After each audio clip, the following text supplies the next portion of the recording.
Evening grunts, John here from Badger Security and Survival. I'm going to talk to you about something you may not have thought of, and that is a Get Home Bag or GHB. What is a GHB? Now it's something you're going to keep in your vehicle, in your office, at school. I keep mine in my truck, but that is to get me back to my supplies I've already prepped in my pre-designated location. So let's say something happens, you're at school, you're at work, you're shopping for new black sweatshirts, what have you, you can get to your supplies. Because what's the point if you can't get to them to get to wherever you need to go? Some things you need to consider is some state and federal laws. If you're going to carry weapons in there, you might want to take that into consideration. You get pulled over by the man, they stop you, search your vehicle, now you got a machine gun or a sword. I don't know what you want to carry. And that also includes blades. Don't carry a blade that's over a certain length in your state, okay? Alright, so now we talked about what a GHB is and the concepts of using it, some state and federal requirements. Let's dig down into it to meat and potatoes, this rubber beats the road, and what I carry. Now keep in mind, this is going to be personalized for you. Me here in North Dakota, traveling 10 miles from here, the farthest point I can get. I may not need as much as you do. Say you live in a suburban area, urban area, sorry, like LA or Chicago, New York, Minneapolis, closest one to us. So when you pack your stuff, make sure you keep in mind that you may need to stay out longer than me, hoofing it 10 miles. I'd rather hoof it 10 miles through woods than 10 miles through streets and alleyways in the middle of a city where everyone's rioting or looting or what have you, civil unrest, zombies, whatever you want to call it. So we're going to start here, like I said, we're going to start with some gear. The first thing you want to do is protect your feet, okay? And what you want is a good, solid pair of boots. Alright, your high heel stilettos, your Air Jordans may not get you to where you need to go, okay? If you don't have feet, you can't run, you can't walk, right? So I got these here. Some simple military-issued combat boots, some steel toes. Very, very, very, very sturdy, okay? The other thing I have here to save space, I have it all in my truck, is a 511 Riggers belt. Very heavy duty nylon. This here is one of the most critical pieces of gear you're going to have. You attach things to this, it keeps your pants up so you don't fall, trip. And I'll show you a reason why later on why I have that too. The next thing I want to talk about is clothing. I personally am not allowed to wear tactical clothing to work. I wear something called business casual. And if you're allowed to wear tactical clothing to work, more power to you. Great. Awesome. But to combat that, I need to have something to put on in case something happens. I don't want to be running through my hometown in a polo shirt and some khakis with some nice combat boots or anything. But so what I have in here is some ripstop cargo pants. Very, very cheap. I got them at Kmart for like $8. And a multicam combat shirt. This was at the local surplus store for $10. And a compression bag so it doesn't get wet. We have a lot of moisture here in North Dakota with snow or rain. And I don't want to be wet to start off with because it gets freezing cold here at night. So have this in your car. You can have this in your office. Change your office, something goes down, or grab this, grab all this, jump out. If you get stopped, roadblocks, marauders, bail out, grab all your stuff, find somewhere private to put this all on, and you'll be good to go. So we talked about some considerations about packing, your state, local laws for weaponry, and we talked about clothing. It's good boots, belt, and a uniform if you would. So when you're running through the woods, running through your streets, you're well prepared, well hidden. Now we're going to dive into the meat and potatoes of this and the actual gear or the pack you should have. This here is a proper OTS messenger bag. Got it off Amazon. I think it was like $35. Very sturdy, very durable bag. I've been carrying it for about 7 months now. Zippers are great. Zippers seal. You get water in it. There's some drainage spots. And I'm going to stress again, this stuff is going to be specific to you. This is what I carry. And it is, and like I said, it's very basic. So let's start with some hydration here. Just a simple Rubbermaid BHA or BHP, whatever that chemical-free stuff is, and you don't get chemicals in your water with this. Something, just put some H2O in just in case you got to run out. Internal pouch here. Like I said, nice overlap, keeps the rain out, get wet. Some food. Got some high fructose corn syrup Pop-Tarts and some honey nut peanuts. some coffee, just in case I'm running low on energy, get a little caffeine boost. I could throw it in my chemical-free water bottle there.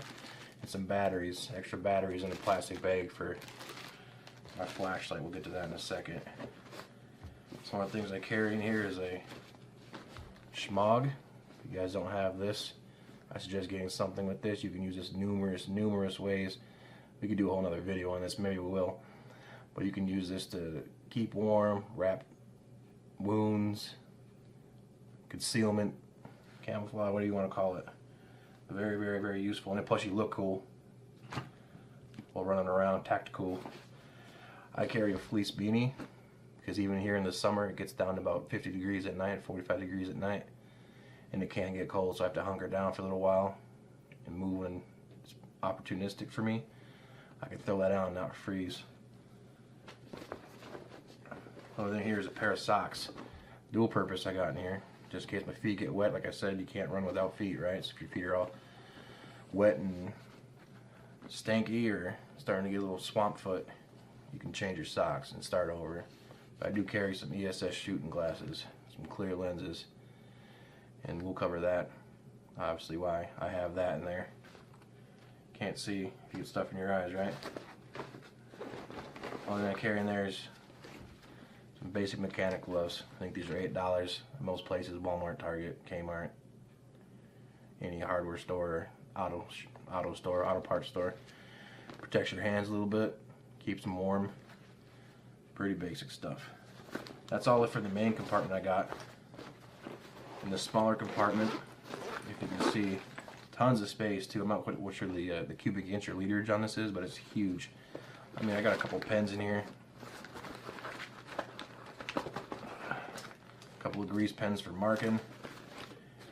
This way I can track any sort of information I see, any sort of information or reconnaissance I pick up on the way. Okay. In here I just got some basic cold medicine, kind of very basic stuff.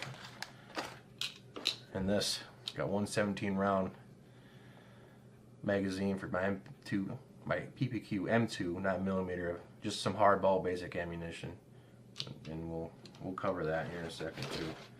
And I got this as well. So if I do apply any sort of bandages or a sprain, it's just a compression, like a typical, just a standard ace bandage without those little metal hooks of death. Very useful for that too. What else we carry, and all my teammates carry here at Badger Security and Survival, is it's a Baofeng 888. Sorry if I said that wrong. Long range radio with a 9-inch whip antenna. And Kelsey will be doing a video on all our communications here as soon as we get it up, a little better up and running here. But we tested this here, and it ran about 7 miles. So this way all of us have it, and if any of us have any issues, we always carry this with us. Okay. And one more thing, even more pouches. 2 more things, I'm sorry. We'll do a flashlight, just a Craftsman, and it's a dual beam, so you're not giving away your position. Remember your light discipline, you're not shining that out and giving away your position. And a basic first aid. I got some bandages, some Bacitracin and patches in there, some gauze. Nice, it's almost full, it's a nice thick gauze. If I get a wound, I could put that on and wrap that up, and that sort of thing.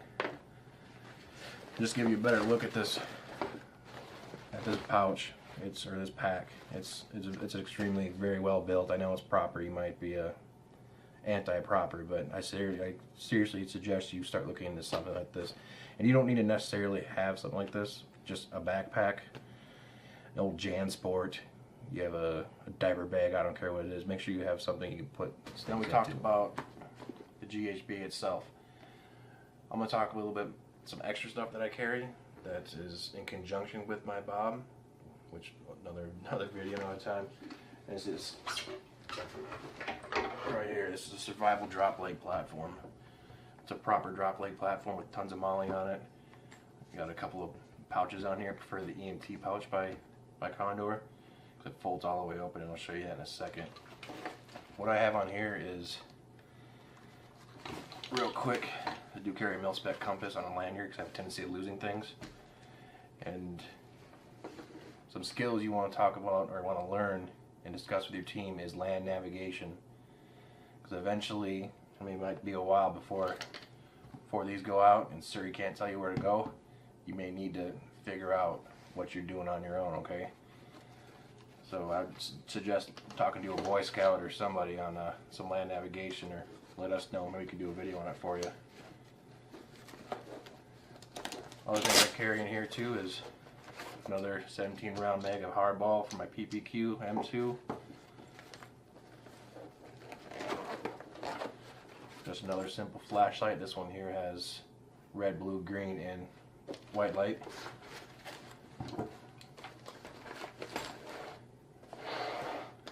On here I carry a Mora knife, 2000 bush knife.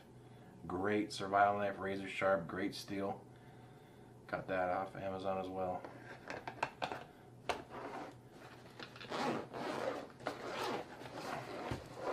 Down here I carry a basic Leatherman. Very basic. I can pry stuff.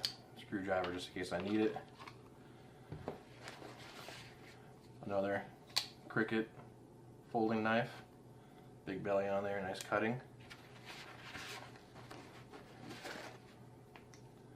Fire steel, flint, spare grill survival. Awesome, great tool. Another thing, if you don't know how to make a fire in all conditions, wet, dry, winter, look that up too. Talk to a Boy Scout. Let us know. I'll show you. And tinder. All this here is a cotton balls covered in Vaseline. These work great. And that is basically it for this. The reason why I have this is I attach it to my rigger's belt. I grab my bob, I'm ready to go. It's just in conjunction with everything. I can make fires out here at night. Obviously, if you're in the city, you might not want to make a fire, you'd be seen, but this is the reason why I have it. It's more of a survival platform strictly. Alright, so we just covered some of the basics, some footwear, some clothing, the GHB itself, and my own personal preference for carrying a survival rig. Now keep in mind, it's not the bags that carry this stuff in, it's the gear inside that's going to save your life. So like I said, you want to just carry a backpack with some of this stuff. These are just my ideas, some suggestions, okay? Alright guys, thanks for watching. If you have any ideas or suggestions for future videos, feel free to comment below. Until next time, make yourself ready. John out.